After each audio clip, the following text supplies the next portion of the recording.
Camera. Justin, describe how the weather's changed for you here in the last few minutes.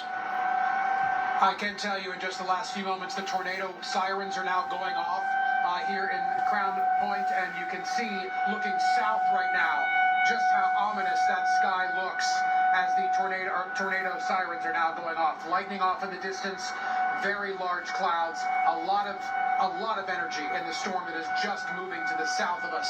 And if you look at the radar, you can see that we're on the very, very northern edge. However, the sirens are going off, which is why we came back to our hotel from downtown Crown Point so we can get to our safe space.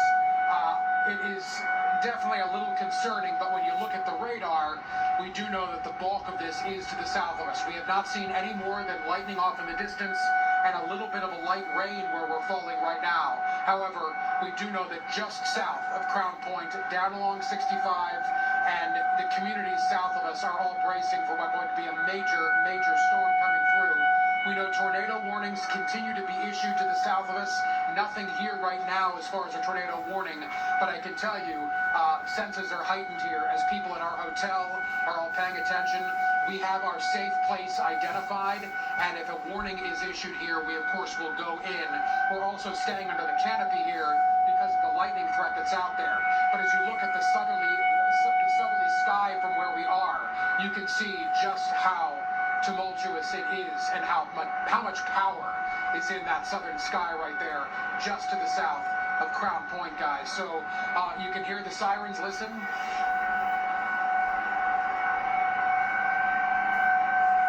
Hear them, and they're almost deafening in our ears, so I can't imagine what it's like, in person. Yeah. That sky is really ominous, and you mentioned like lightning is going to be one of those factors as well, why you had to take cover.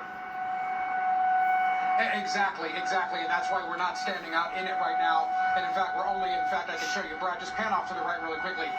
There's our route back into our safe place. So we can be in there in a matter of seconds if we need to be, and we're planning to do that at some point, especially if this continues the way it's continuing, and the storm continues to inch a little bit closer to the north. It's going to the northeast right now, just by ever so slightly, which means, we can see the very top edge of it, and it's a good thing we're not down just a couple miles to our south, because it would be a very different situation. In fact, guys, you well know we would not be talking to you right now. We'd be absolutely in our safe place if we were just a few miles south. So the moment this storm continues to pass off to our east, gets well past I-65, our team is going to be heading south to begin to get into communities that are highly likely going to be very negatively impacted by a very strong storm. Hey, Justin, I got to believe your camera is facing south because that's where the frequent lightning is. Is that correct? That's exactly right. The shot that you guys have